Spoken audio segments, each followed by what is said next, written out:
নমস্কাৰ।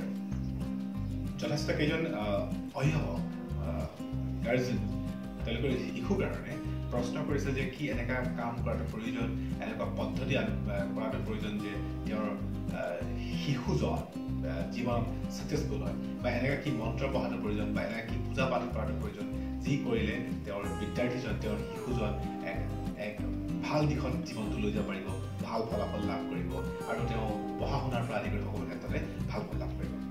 গতিকে বন্ধুসকল, আহক আজি আমি সেই বিষয়ে আলোচনা কৰোঁ। এজন শিক্ষাৰ্থী বা এজন শিশু বা এজন নৱপ্ৰজন্মৰ যি লোক আপোনাৰ জীৱনৰ কাৰণে, আপোনাৰ পৰিয়ালটোৰ কাৰণে যেনেকৈ ইম্পৰ্টেণ্ট, এখন সমাজৰ কাৰণেও তেনেকুৱা ইম্পৰ্টেণ্ট। সমাজৰ পৰা যদি আপুনি বিভিন্ন সুবিধাখিনি নলয়, যেনেকৈ ৰাস্তাটো আপোনাৰ সমাজৰ, স্কুলখন সমাজৰ হয়, এই গোটেই বস্তুটো যদি আপুনি বেনিফিট নলয়, তেতিয়াহ'লে আপোনাৰ জীৱনতে কিবা কৰিব পাৰিব না, আপুনি আপোনাৰ শিশুৰ কাৰণে, আপোনাৰ ল'ৰা ছোৱালীৰ কাৰণে আপুনি কিবা কৰাৰ চিন্তা কৰিব পাৰিব। গতিকে আমাৰ দায়িত্ব থাকে, আমাৰ ৰেছপনচিবিলিটি থাকে যে মোৰ শিশুজনক, মোৰ ল'ৰা ছোৱালীজনক মই এনেকৈ ধৰণে প্ৰস্তুত কৰাৰ প্ৰয়োজন যাতে এই ল'ৰাজনে মোৰ লগতে, মোৰ পৰিয়ালৰ লগতে সমাজখনে সঠিক দিশত লৈ যোৱাৰ শক্তি থাকে। গতিকে বন্ধুসকল, আহক আজি আমি এনে কি টিপছ, এনে কি ফৰ্মুলা, এনে কি কৰ্ম কৰাটো প্ৰয়োজন আপুনি যি কৰ্মৰ কাৰণে আপোনাৰ শিশুজন, আপোনাৰ ল'ৰা ছোৱালীজন 100% এক ভাল মানুহ হ'ব, 100% জীৱনত ছাকচেছফুল হ'ব আৰু জীৱনটোত কিবা কৰি নিশ্চয় দেখাবই, আপোনাৰ ইচ্ছা পূৰ্ণ কৰিব, আপোনাৰ আশা আকাংক্ষা পূৰ্ণ কৰিব যাব। গতিকে আহক এনেকুৱা টিপছ, এনেকুৱা কি মন্ত্ৰ, এনেকুৱা ফৰ্মুলা আমি আজি ডিছকাছ কৰিম। আপুনি জানি আচৰিত হ'ব যে যথেষ্ট এনে ঘটনা ঘটে যে দেউতাকে যি বিচাৰে তাৰ ল'ৰা ছোৱালীয়ে তাক সফল কৰি তোলে, তেওঁ ঘৰখনে যিটো বিচাৰে তাক ল'ৰাজনে সফল কৰি তোলে। তেওঁলোকে কোনো যাদু মন্ত্ৰ ইউজ নকৰে, তেওঁলোকে কোনো ডাঙৰ ফৰ্মুলা ইউজ নকৰে, কিন্তু এনেকুৱা কিছু কৰ্ম থাকে যি কৰ্মৰ বিনিময়ত এই ফল সম্ভৱ হৈ তোলে। আপুনি নিশ্চয় আশা কৰে যে আপোনাৰ ল'ৰা ছোৱালীকেইটাই ভাল নাম কৰক, জীৱনটো আগবাঢ়ি যাওক, শুদ্ধ কাম কৰক। তাৰ কাৰণে আপুনি কি কৰিব লাগিব? কথাটো দীঘলীয়া নকৰোঁ, শ্বৰ্টকৈ কওঁ।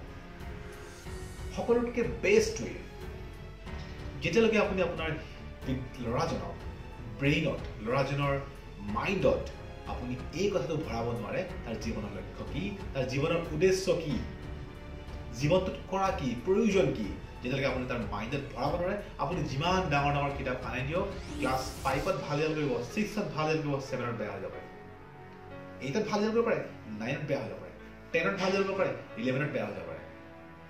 গতিকে মাইণ্ড ছেট কৰাটো অতি প্ৰয়োজন। আৰু মাইণ্ড ছেট কৰিবৰ কাৰণে আপোনাৰ লগতে এষ্ট্ৰলজি, ধৰ্মতত্ত্ব সকলোৱে আপোনাক সহায় কৰে। গতিকে এইবোৰ ক্ষেত্ৰত এজন এষ্ট্ৰলজি, এজন ধৰ্মতত্ত্ব বা আমাৰ যি জীৱন পদ্ধতি যথেষ্ট সহায় কৰে। আমি বিভিন্ন সময়ত কওঁ যে যদি আপুনি বিদ্যাৰ শিশুজনক আপুনি সদায় যদি কৈ থাকে তুমি এইটো হ'ব লাগিব, তুমি এইটো হ'ব লাগিব, তুমি এইটো কৰিব লাগিব, তুমি এইটো কৰিব লাগিব, তো শেষত দেখা ল'ৰাজন ডিপ্ৰেশ্যন হৈ যায়, একো কৰিবও নোৱাৰে, আনকি ভাল নিজে লাগিব নোৱাৰে। কিন্তু যদি ল'ৰাজনৰ মাইণ্ডত আপুনি বিষয়টো ইনক্লুড কৰি বিচাৰিছে, তেতিয়া তাৰ প্ৰেমেৰে, তাৰ আৱেগত বা তাৰ মাইণ্ডত ইনক্লুড হোৱাকৈ আপুনি কথাখিনি ক'ব লাগিব। তাৰ কাৰণে আপুনি কি কৰিব পাৰে? আপুনি বিভিন্ন উৎসৱ বা বিভিন্ন আমাৰ পূজা অৰ্চনা আমাৰ ওচৰে পাজৰে হৈ থাকে, নামঘৰত বিভিন্ন বিষয়ত আমাৰ ধৰ্মমূলক ডিছকাশ্যন হয়, ধৰ্মমূলক সকামবিলাক হৈ থাকে। সেই সময়ত আপুনি আপোনাৰ শিক্ষাৰ্থীজনক, আপোনাৰ শিশুজনক লগত লৈ যাব, লগত লৈ গৈ পৰিচয় কৰাই দিব যে এয়া নামঘৰ, এয়া মন্দিৰ। আপুনি পৰিচয় কৰাই দি পেলাই ল'ৰাজনক আপুনি এই কথাটো ক'বলৈ দিব তেওঁৰ সন্মুখত স্পষ্টকৈ, মুখেৰে শব্দ ওলোৱাকৈ, যে হে প্ৰভু, মই জীৱনত এইটো কৰিব বিচাৰিছোঁ, হে প্ৰভু মই এইটো হ'ব বিচাৰিছোঁ। আপোনাৰ ল'ৰাজনৰ মুখেৰে আপুনি ক'বলৈ দিব আপোনাৰ সন্মুখত, আপুনি শুনাকে। আৰু আপুনি ল'ৰাজনক সেইখিনি সময়তে এনকাৰেজ কৰিব আৰু প্ৰভুৰ ওচৰত আপুনি প্ৰাৰ্থনা কৰিব, হে প্ৰভু মোৰ ল'ৰাজনে জীৱনটোত এইটো কৰিব বিচাৰিছে, আপোনাৰ আশীৰ্বাদ আমি বিচাৰিছোঁ। আপুনি দেখিব এই কৰ্ম যদি ৰেগুলাৰলি কৰে, এই কৰ্ম যদি মাজে সময়ো কৰে, আপোনাৰ ল'ৰাজন আপোনাৰ ছোৱালীজনৰ মাইণ্ডত ছেট হৈ যায় যে এই বিষয়টো মই কৰিহে তুলিম। মোৰ দেউতাৰ ইচ্ছা, মোৰ ইচ্ছা, মোৰ ঘৰখনৰ ইচ্ছা, ল'ৰাজনে তাক কৰিবলৈ চেষ্টা কৰে। আপুনি যদি এই কামটো কৰি নলয় বা আপুনি ল'ৰাজনৰ মাইণ্ড ছেটটো ৰেডি কৰি নলয়, তাৰপিছত যদি আপুনি চেষ্টা কৰি থাকে যে ল'ৰাজনে বহুত কষ্ট কৰক, বহুত ভাল ফল আনক, বহুত মেহনত কৰিব লাগিব, বহুত ডাঙৰ ৰিজাল্ট লাগে, ৰিজাল্ট আপোনাৰ ল'ৰাজনৰ জীৱন থাকিব, ভাল কৰ্ম কৰিব পাৰে। মন্দিৰ বা সমাজখনক বা নামঘৰক চিনাকি কৰি দিব দিয়া মূল কাৰণটো হ'ল কিয় সমাজখনৰ প্ৰতি দায়িত্ববোধ থকাৰ প্ৰয়োজন। আপুনি ল'ৰাজনক ডক্টৰ, ইঞ্জিনিয়াৰ, ভাল অফিচাৰ, IAS অফিচাৰ বনাব পাৰে, যদি তাৰ মেণ্টেলিটি খাৰাপ থাকে। যদি মেণ্টেলিটি বেয়া হয়, আপোনাৰ মান সন্মানে শেষ হ'ব। আপুনি উদাহৰণ হিচাপে যথেষ্ট দেখিছে, যথেষ্ট UPSC, যথেষ্ট অফিচাৰ্ছ, যথেষ্ট IPS অফিচাৰ্ছ কাৰাপশ্যনৰ নামত ঘৰখনৰ মান সন্মান শেষ কৰিছে। আপোনাৰ মেহনতো পানীত পৰিছে, ঘৰখন, গাঁওখনৰ ইজ্জত, মান সন্মান সকলো শেষ হৈছে। আপুনিতো নিবিচাৰে এইটো। গতিকে এই বস্তুৰ ওপৰত যে আমি সমাজখনক, আমাৰ মানুহখিনিক, আমাৰ দায়বদ্ধতা চিনাকি কৰি দিয়া হৈছে মূল কাম। এজন মাক দেউতাক হিচাপে জীৱনটোৰ সকলো আপুনি ভাল কামৰ ভিতৰত তেওঁৰ ল'ৰাজনক ভাল মানুহ বনোৱাটো সকলোতকৈ পবিত্ৰ কাম গণ্য কৰা যায়।